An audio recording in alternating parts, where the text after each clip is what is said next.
आसाराम नाम तो आपने सुना ही होगा। आज हम आपको दिखाने जा रहे हैं इस शख्स का एक और चेहरा, और नकाब उतारने वाला कोई और नहीं है, इनका ही एक पुराना वफादार है। आसाराम के एक पूर्व सहयोगी ने लगाए हैं ये गंभीर इल्जाम ये कि आसाराम के हर आश्रम में होता था एक गुप्त दरवाजा, ऐसा दरवाजा जो सिर्फ उनके गंदे खेल के लिए ही खुलता था।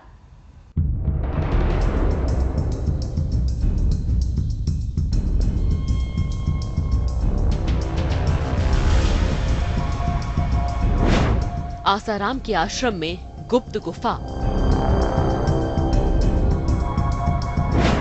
गंदे खेल के लिए थे गुप्त दरवाजे।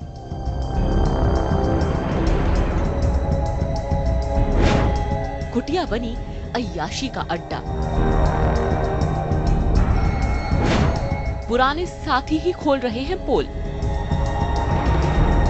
सामने हजारों की भीड़ और उनके बीच बड़े विशाल मंच के पीठ पर बैठे आसाराम। आसाराम जो बोलते सामने बैठे भक्त वैसा ही करते, उसे ही सच मान लेते। लेकिन आसाराम के आश्रम में जो दिखता था सच सिर्फ वही नहीं होता था। आसाराम के एक करीबी साथी और साधक ने खोले हैं आसाराम के आश्रम के कुछ नए और बेहद हैरान कर देने वाले राज। आप जिस चेहरे को देख रहे हैं ये कभी आसाराम के साथी हुआ करते थे। नाम है अजय कुमार। 1993 से 95 के बीच गुजरात के अहमदाबाद आश्रम में रहा करते थे। अजय ने जो आरोप मढ़ा है वो बेहद गंभीर और खौफनाक है। अगर ये आरोप सच है तो ये उस रैकेट का पर्दाफाश है जो आसाराम के आश्रम में चल रहा था, या यूं कहे कि आज भी चल रहा है। आसाराम के पूर्व सहयोगी का आरोप है कि अहमदाबाद आश्रम में सत्संग की जगह के पीछे उनकी शांति कुटिया थी। कुटिया में स्विमिंग पूल बना हुआ था।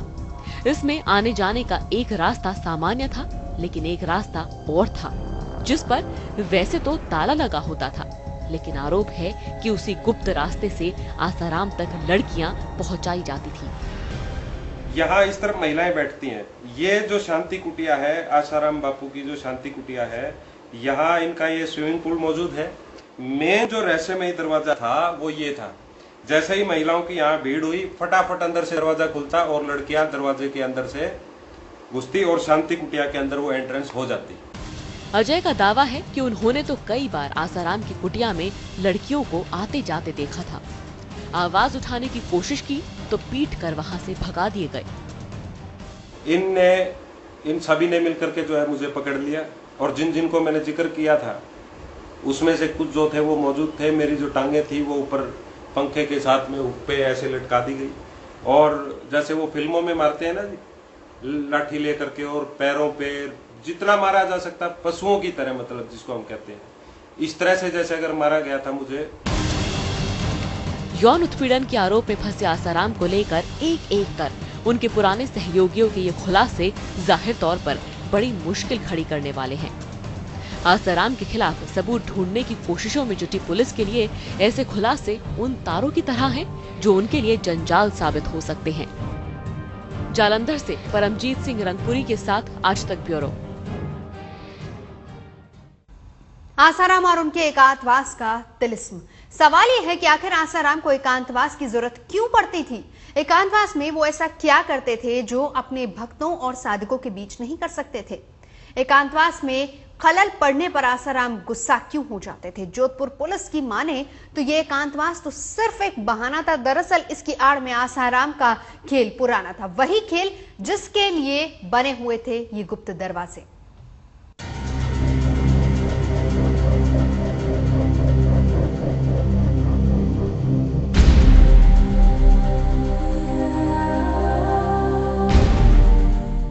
आश्रम, एकांतवास और अय्याशी के आरोप त्रिकोण में फंसा हुआ है आसाराम का जीवन। जिस कुटिया को आसाराम कभी अपनी साधना का संसार बताते थे, अब एक एक कर उनके राज फाश होते जा रहे हैं। एकांतवास के बहाने ही नाबालिग के यौन उत्पीड़न के केस में आसाराम जेल की सलाखों के पीछे हैं। आरोप जोधपुर के पास मढ़ई कुटिया में ज्यादती के हैं। लेकिन न जाने ऐसे कितने ही आश्रम आसाराम के नाम पर चल रहे हैं जिसमें एकांतवास के नाम पर रहस्यों का संसार बसता है। एकांतवास की कुटिया नंबर 1, मढ़ई आश्रम, जोधपुर। जोधपुर से करीब 60 किलोमीटर दूर ये मढ़ई कुटिया है। आरोप है कि 15 अगस्त को आसाराम ने एकांतवास के नाम पर अपने ही आश्रम की लड़की से यहीं पर यौन शोषण किया था। खेतों के बीचों बीच बना आलीशान फार्म हाउस। चौंकाने वाली बात तो ये है कि आसाराम का आश्रम जोधपुर में भी मौजूद है, लेकिन वो अक्सर यहाँ एकांतवास के नाम पर आ जाया करते थे और जब मन भर जाता तो अगले ठिकाने के लिए रवाना हो जाते। लेकिन एकांतवास की कुटिया में आम लोगों का आना जाना तो दूर, पास से भी गुजरना मना है। एकांतवास की कुटिया नंबर 2, इंदौर, मध्य प्रदेश। इंदौर में सरकारी जमीन पर बनी ये 3 मंजिला इमारत भी आसाराम की ध्यान की कुटियाओं में से एक है। शानदार स्विमिंग पूल और चप्पे चप्पे पर सीसीटीवी की नजर कई रहस्यमयी सवाल पैदा करती है। इंदौर शासन की माने तो जिन शर्तों पर 98 में आसाराम के ट्रस्ट को ये जमीन दी गई थी, अध्यात्म के नाम पर आसाराम और उनके शागिर्दों ने उन शर्तों की भी धज्जियां उड़ा दी। एकांतवास की कुटिया नंबर 3, पुष्कर, राजस्थान। आसाराम के जेल जाने के बाद बंद पड़ी पुष्कर में ध्यान की ये कुटिया भी अपने आप में कई रहस्य समेटे हुए है। आसाराम को जानने वालों की माने तो राजस्थान आने पर आसाराम अक्सर इस कुटिया में आकर रुकते थे। लेकिन हैरानी की बात तो ये है कि आसाराम के प्रवास के दिनों में आम लोग तो दूर, साधारण साधकों को भी इस कुटिया के आसपास भटकने की इजाजत नहीं होती थी। एकांतवास की कुटिया नंबर 4, पाली, राजस्थान। राजस्थान के पाली जिले में सिंचाई विभाग की जमीन पर बने ये कमरे आसाराम तो नहीं, आसाराम के साहिबजादे नारायण साईं के एकांतवास का वो ठिकाना है जिसे दूर तो क्या, पास से भी देखकर समझना मुश्किल है कि यहाँ किसी के ठहरने का इंतजाम भी हो सकता है। ये कमरे अब भले ही खस्ता हाल हो, लेकिन एक वक्त ऐसा था जब नारायण साईं अक्सर यहाँ आकर वक्त गुजारते थे। जाहिर है गुफाओं और कंदराओं से लेकर आलीशान महलों और फार्म हाउसेस में बने एकांतवास के इन ठिकानों का तिलिस्म अब आसाराम के पकड़े जाने के बाद धीरे धीरे जमाने के सामने आने लगा है। पुष्कर से दिनेश पराशर, इंदौर से राहुल करैया और जयपुर से शरद कुमार के साथ आज तक ब्यूरो। सवाल यह है कि आसाराम का सच क्या है। उनका आश्रम भी शक के घेरे में है, उनकी साधना भी शक के घेरे में है और उनकी बीमारी भी लगती एक बहाना है।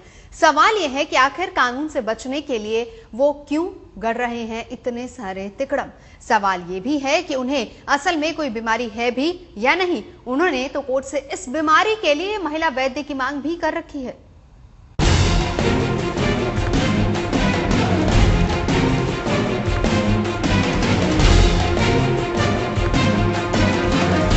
ट्राइजेमिनल न्यूरोलजिया यानी त्रिनाड़ी शूल। आसाराम का दावा है कि उन्हें न्यूरो की यही वो बीमारी है जो लंबे वक्त से उन्हें परेशान कर रही है।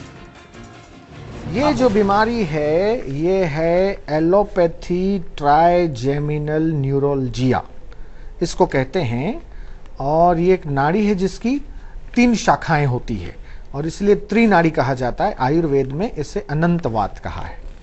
तो अति भ्रमण से, अति परिश्रम, अति बोलने से जो इसका दर्द होता है बहुत ज्यादा।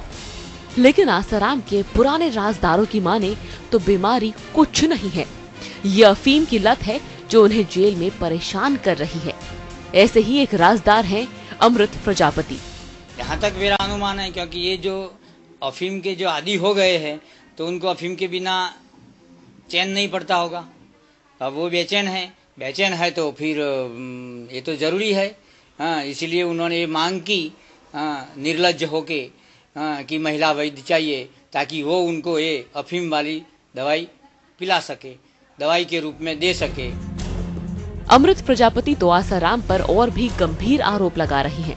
उनकी माने तो आसाराम को सेक्स वर्धक दवाएं खाने की भी आदत है। प्रजापति का आरोप है कि आसाराम उनसे अक्सर कामिनी मर्दन, अश्वगंधा, शिलाजीत, मकरध्वज जैसी सेक्स वर्धक दवाएं बनवाते और मंगवाते थे। आरोप तो ये भी है कि रतलाम के पास पंचेड़ आश्रम में अफीम की खेती भी होती थी और उसे वो पंचेड़ बूटी के नाम से खाते और खिलाते थे। आयुर्वेद में एक स्तंभक योग है जिसका नाम है अक्कर करादी चूर्ण। वो इसमें अफीम का एक हिस्सा है। बाकी दूसरी जड़ी बूटियां मिला करके एक अक्कर करादी चूर्ण बनाया जाता है। उसमें काफी सारी भावनाएं भी देना होता है। तो वो अक्कर करादी चूर्ण में अफीम एक हिस्से के रूप में आता है। वो एक बहुत बड़ा स्तंभक योग है। तो आसाराम उसका सेवन करता था और उसने उसका कोडवर्ड रखा था पंचेड़ बूटी। जाहिर है बीमारी को लेकर आसाराम के दावों और उनके पुराने राजदार के खुलासों के बीच अब सच का एक बड़ा सवाल खड़ा हो गया है।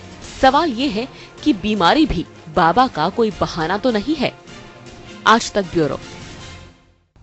आज आसाराम का क्या होगा? जोधपुर हाईकोर्ट में उनकी जमानत पर सुनवाई है। राम जेठमलानी जैसे वकील उनकी तरफ से दलील पेश करेंगे, लेकिन जो हालात हैं वो पूरी तरह से आसाराम के खिलाफ हैं। कल भी जोधपुर जिला कोर्ट ने उन्हें 11 अक्टूबर तक के लिए जेल भेज दिया है।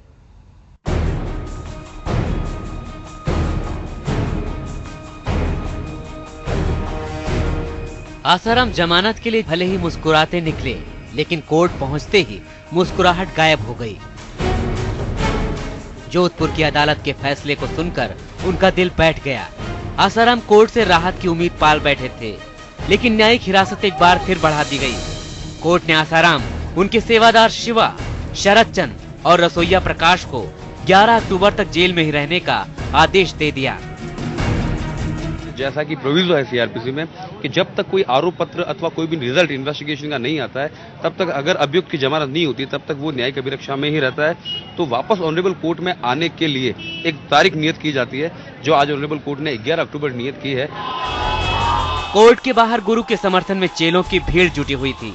समर्थक आसाराम की रिहाई की मांग कर रहे थे, लेकिन पुलिस खींच कर समर्थकों को बस में भरकर ले गई। सोमवार का दिन ना तो आसाराम के लिए ठीक था और ना ही उनके समर्थकों के लिए। आसाराम की राजदार शिल्पी को भी कोर्ट से राहत नहीं मिली। शिल्पी को 3 दिनों की पुलिस रिमांड में भेज दिया गया। दरअसल शिल्पी ने पुलिस को जो बयान दिया था, उसके मुताबिक शिल्पी ने स्वीकार किया था कि आसाराम के पास पीड़ित लड़की को भेजने के लिए उसे छिंदवाड़ा भेजा गया था। शिल्पी ने यह भी माना कि पीड़ित लड़की को उसने आसाराम के पास भेजा, लेकिन कोर्ट के बाहर आते ही शिल्पी ने अपना बयान बदल लिया और कहा कि उसे और आसाराम को फंसाया जा रहा है। बच्ची को लेकर क्यों गई थी? मैं नहीं लेकर गई थी, आप यहाँ से जाइए। जोधपुर की अदालत से आसाराम को राहत तो नहीं मिली, लेकिन उन्हें राजस्थान हाईकोर्ट से उम्मीदें जरूर हैं। आसाराम की जमानत के लिए उनके वकील राम जेठमलानी कोर्ट में अपनी दलील रखेंगे। पुलिस सूत्रों के अनुसार 161 के दिए बयान में शिल्पी ने कहा है कि पीड़िता को आसाराम तक भेजना पहले से बनी योजना का हिस्सा था, लेकिन कोर्ट में शिल्पी ने बिल्कुल उल्टा बयान दिया और कहा आसाराम और उसे फंसाया जा रहा है। आसाराम के जमानत का फैसला हाईकोर्ट में 1 अक्टूबर को होगा। कैमरामैन मोहनलाल जैन के साथ शरद कुमार, जोधपुर, आज तक। फिलहाल इस खास पेशकश में इतना ही।